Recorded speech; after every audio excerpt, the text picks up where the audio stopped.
พิธีมอบหับหน้าที่เลขาคณะผักหากฐานกลุ่ม 4 ของเมืองปทุมพรวันที่ 7 เมษายนนี้ที่ของการกลุ่ม 4 ปทุมพรได้จัดพิธีมอบหับหน้าที่เลขาคณะผักหากฐานกลุ่ม 4 ปทุมพรโดยการเป็นประธานของสหายสมจิตแพงสวัสดิ์เลขาคณะบริหารงานพรรคเมืองปทุมพรมีสหายแขกแก้วไสยวงศ์คณะประจำพรรคเมืองหัวหน้าคณะจัดตั้งเมืองมีสหายไสยสิทธิ์อัคควงศ์กรรมการพรรคเมืองเลขาคณะผักหากฐานกลุ่ม 4 ปทุมพรพร้อมคณะมีหัวหน้าของการมีคณะของการที่ถูกเชิญกองอุทยานแห่งชาติเซเปียนและเลขาพรรคบ้านนายบ้านภายในกลุ่ม 4 ปทุมพรเขาร่วมสหายไสยสิทธิ์อัคควงศ์กรรมการพรรคเมืองเลขาคณะผักหากฐานกลุ่ม 4 ปทุมพรได้ขึ้นผ่านบทรายงานการสีน้ำนำผ้าและบทบันทึกการมอบหับหน้าที่เพื่อเป็นการสืบต่อในการนำผ้าสีน้ำเวียกงานหอบดาดอยู่กลุ่ม 4 ปทุมพรให้มีการเคลื่อนไหวเป็นระบบและต่อเนื่องบนพื้นฐานระเบียบกฎหมายและแนวทางนโยบายของพรรครัฐตลอดระยะเวลาที่ผ่านมา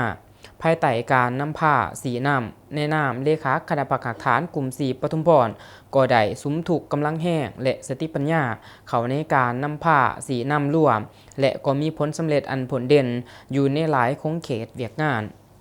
ในพิธีสหายแขกแก้วไสยวงศ์คณะประจำพรรคเมืองหัวหน้าคณะจัดตั้งเมืองก็ได้ขึ้นผ่านมติตกลงของคณะประจำพรรคเมืองฉบับเลขที่31ทับคจพมปพลงวันที่ 7 เมษายน ปี2025ว่าด้วยการถอนพนักงานที่หันลงก่อสร้างหากฐานการเมืองเวียกงานพัฒนาชนบทและเวียกสามสร้างอยู่กลุ่ม 4 ปทุมพรในนั้นได้เห็นดีถอนสหายไสยสิทธิ์อัคควงศ์กรรมการพรรคเมืองพนักงานที่หันลงก่อสร้างหากฐานการเมืองเวียกพัฒนาชนบทและสามสร้างอยู่กลุ่ม 4 ปทุมพรกับคืนกลมกองของการเงินเมือง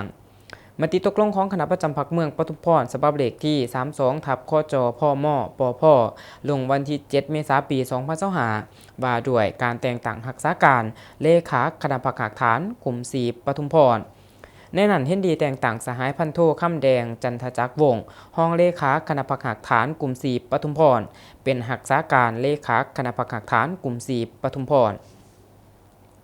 จากนั้นก็ได้มีการเส้นบทบันทึกมอบหับหน้าที่ระหว่างสหายไสยสิทธิ์อัคควงศ์กรรมการพรรคเมืองเลขาคณะผักหากฐานกลุ่ม 4 ปทุมพรคนเก่าและสหายพันโทค่ำแดงจันทจักรวงศ์รักษาการเลขาคณะผักหากฐานกลุ่ม 4 ปทุมพรคนใหม่โดยซ่องหน้าการเป็นสักขีพยานของสหายสมจิตแพงสวัสดิ์เลขาคณะบริหารงานพรรคเมืองปทุมพรพร้อมด้วยบรรดาแขกที่เขาร่วมเป็นสักขีพยาน